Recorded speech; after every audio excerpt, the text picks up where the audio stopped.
India match जीत गए guys. I don't even watch sports but मेरे आसपास पटाखे बज रहे हैं। ऑल्सो मेरे बहन और पापा या मेरे बहन एंड पापा और ऑब्सेस्ड बाजू वाले कमरे में चिल्लाए जा रहे थे फॉर सम रीजन।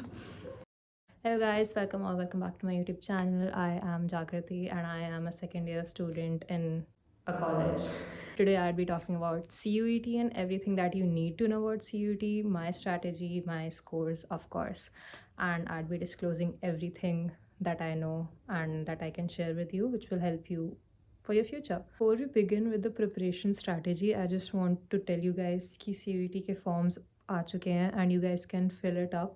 अपनी एप्लीकेशंस भरनी शुरू कर दो and I think the deadline for that is 25th of March. So please make sure that you fill out your forms before that. Registering and filling the application form for CUET, you should check out the website cuet.nta.nic.in because I know CUET और NTA की बहुत सारी other websites है, but this is the one that you need to check out to fill out the registration form.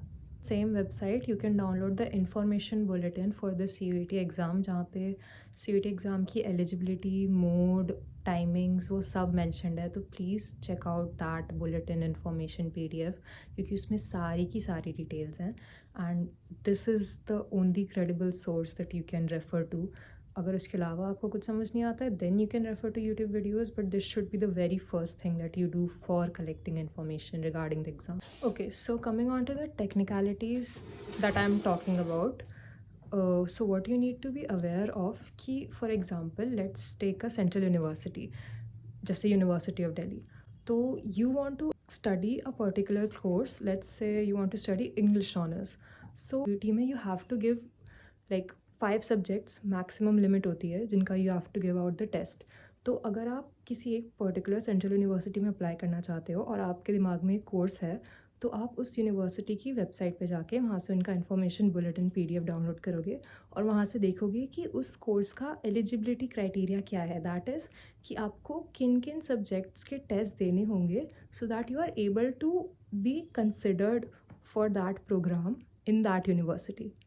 I'll just give you an example. Okay, so I hope you guys are aware कि list A होती है एक और एक list B होती है. In list A all the languages are there कि इन languages में से आप किसी भी टेस्ट के लिए अपीयर कर सकते हो. एंड लिस्ट B में सारे डोमेन स्पेसिफिक सब्जेक्ट्स होते हैं, जैसे फॉर एग्जांपल मैथ्स हो गया, फिज़िक्स हो गया, केमिस्ट्री हो गया, बायोलॉजी हो गया, इकोनॉमिक्स हो गया. All the subjects come under the list B and list A में सारी लैंग्वेजेस आती हैं. Once again, information bulletin पढ़ना CUET NTA का to be able to be clear about what is all this. Okay, so आप PDF download कर लो. आप PDF खोलोगे, उसमें let's see the BA honours English का क्राइटेरिया. तो अब आप PDF में स्क्रॉल करके नीचे जाओगे तो BA ऑनर्स इंग्लिश यहाँ पे लिखा आ रहा है एंड उसके नीचे there is a list of colleges in Delhi University that offer this course. So you guys can refer to those colleges and उसमें साथ में they have also written the number of seats that are there. तो उसमें there is a highlighted section that says program specific eligibility. Now this is very important. Like look at the combination 1. इसमें English from list A plus any 3 subjects from list B. So in order to be eligible to pursue this course, आपको English as a language paper देना ही पड़ेगा from list A. Plus में उसके साथ 3 specific domain subjects का paper आपको देना पड़ेगा. वो कुछ भी हो सकते हैं. You can either go for history, political science, geography. 3 होने चाहिए डोमेन स्पेसिफिक सब्जेक्ट एंड वो किसी भी फील्ड से होते हैं, doesn't matter. Then you look at the second combination. इसमें एक और का ऑप्शन भी है और अगर आपको कॉम्बिनेशन 1 परस्यू नहीं करना है तो आप कॉम्बिनेशन 2 भी परस्यू कर सकते हो, जिसमें है English and 1 language from list A. That is English तो देना ही होगा लिस्ट ए से, प्लस एक और लैंग्वेज फ्रॉम लिस्ट ए और plus any 2 subjects from list B. तो उसके साथ साथ 2 domain specific subjects. This is the eligibility criteria जो एवेल्यूएशन के लिए कंसिडर करेगी university for this particular course. अगर हम किसी और कोर्स के लिए जाते हैं, BSc मैथ्स ऑनर्स की प्रोग्राम स्पेसिफिक एलिजिबिलिटी है. Combination 1 is any 1 language from list ए.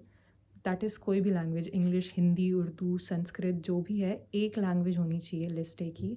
उसके साथ साथ mathematics, plus any 2 subjects from list B.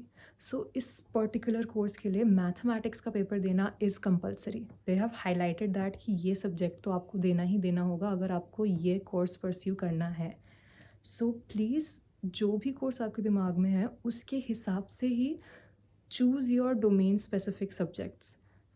जो भी यूनिवर्सिटी में आप अप्लाई करना चाहते हो उसका बुलेटिन इन्फॉर्मेशन PDF खोल के देखो, उसका प्रोग्राम स्पेसिफिक एलिजिबिलिटी क्राइटेरिया देखो एंड अपने कोर्स के हिसाब से अपने डोमेन सब्जेक्ट्स चूज़ करो, because this is very very very important.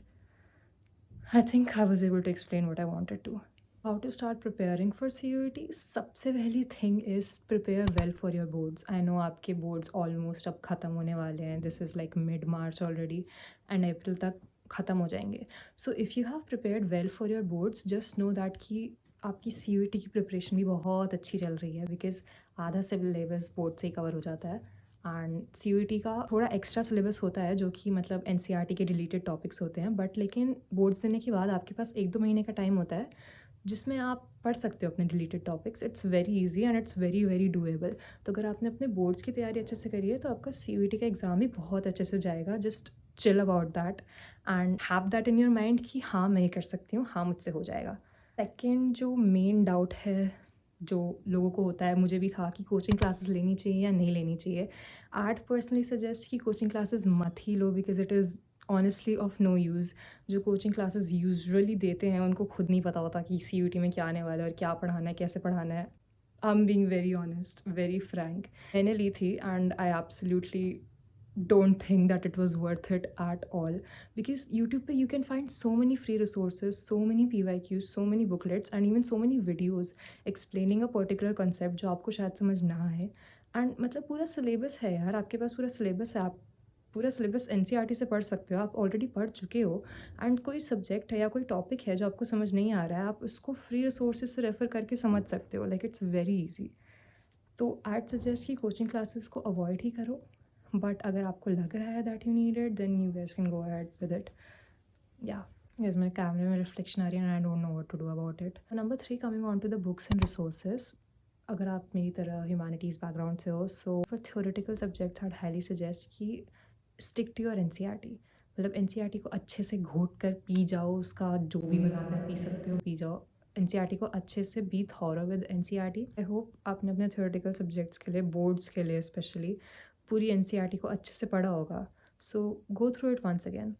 NCERT के अलावा if you want to practice your questions और आपको क्वेश्चन बैंक्स चाहिए तो यूट्यूब पे है CUET अड्डा चैनल नाम से, मैनी रिसोर्सेज आर देयर। उन्होंने क्वेश्चन बैंक्स की वीडियोस बना रखी हैं for subjects like political science, history.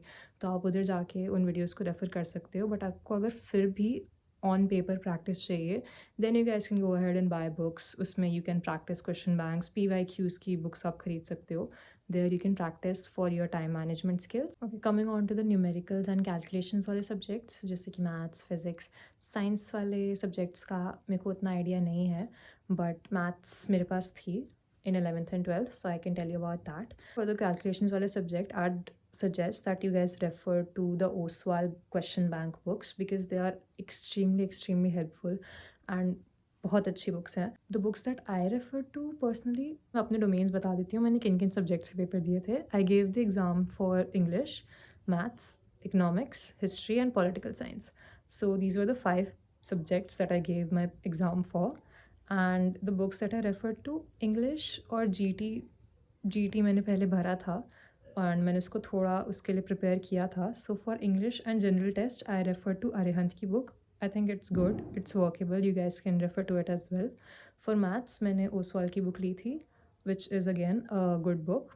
For political science, economics and history I went for Disha publications, but I'd really not prefer you guys to buy those books क्योंकि जो humanities वाली section है उसके लिए जो दिशा publications की books हैं वो usually एक higher level के perspective से होती हैं। Usually they are made with a perspective of UPSC aspirants.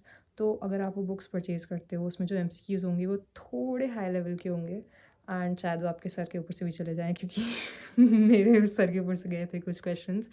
But still अगर आपको प्रैक्टिस करनी है एंड आपको थोड़ा अपर लेवल वाले क्वेश्चंस ट्राई करने हैं, you can go out for Disha publication and try to buy books जिसमें PYQs ऑलरेडी इंक्लूडेड हो ताकि आपको अलग से ऑनलाइन डाउनलोड ना करने पड़े. Coming on to the next point, that is the general test. So like I mention, मैंने जनरल टेस्ट की प्रिपरेशन करी थी but I dropped that subject in the end. मैंने उसको अपने ही डोमेन्स से ही हटा दिया था बिकॉज मैंने जब जनरल टेस्ट की प्रिपरेशन स्टार्ट करी थी आई थॉट कि शायद ये मेरी हेल्प करे आगे जाके, but you know it just added on to my stress because you know general test का there is no specified syllabus as such. कहीं से भी क्वेश्चंस आ सकते हैं, फ्रॉम स्पोर्ट्स क्वेश्चन आ सकते हैं, कोई नेशनल क्वेश्चन आ सकता है, कहीं इंटरनेशनल न्यूज़ से क्वेश्चन आ सकता है, कहीं से भी आ सकता है. You so you need to be aware about the current affairs which is a good thing. You guys should be aware about the current events and current affairs. But GT का प्रिपेयर करते करते मुझे लग रहा था कि मैं अपने डोमेन्स को उतना टाइम नहीं दे पा रही हूँ, तो इसीलिए मैंने उसको ड्रॉप कर दिया बिकॉज उसमें क्वान्टिटेटिव एप्टीट्यूड, क्वालिटेटिव एप्टीट्यूड, वो सब कुछ था and it was just getting a lot to manage. General test को हटा ही दिया अपने एग्जाम्स में से and I did not even give the test for it. So unless GT बहुत बहुत बहुत इंपॉर्टेंट है आपकी उसके लिए, लाइक उसमें लाइक स्पेसिफिकली लिखा हुआ है कि GT तो करना ही करना पड़ेगा, ओनली देन आई सजेस्ट कि आप GT का पेपर दो, वरना honestly it just seems like a headache to add on to yourself. Baki, this is a personal opinion. You guys can think otherwise. It's completely all right. That is all I had abhi ke liye for the strategy and preparations. I think I've given you the resources and all the other things that you needed to know from my end. Coming on to my score. Yay! If I consider maths in my domain subject, because the course that I had applied for, usme maths zaruri tha. If I consider my English plus political science plus economics plus mathematics का score, तो it came out 698 out of 800, which I think is pretty decent. Maths को हटा के history add करें, that is English plus economics, political science and history, तो उसका total score बन रहा था 749 out of 800. Huge gap. I know you guys can tell me को कितना मज़ा आया होगा मैथ्स करते हुए. You guys can score good marks as well if you are committed enough and you are dedicated enough and really chill करो, आराम से हो जाएगा सब. 1-2 महीने का time you guys have and it's very very doable. मैंने कर लिया, तुम लोग भी कर ही लोगे. Okay, that's it from my side guys, and if you have any other queries or you need any other helpful advice, just drop your queries down in the comment section and I'll definitely answer them. इसके अलावा भी I know you will need a lot of advice on how to fill out your preference list, जो कि phase 2 का thing है, and I'll also try to make a video on that as well. So अभी के लिए this is all I had for you guys and please keep watching, and this is me signing off. Jodiako. Bye.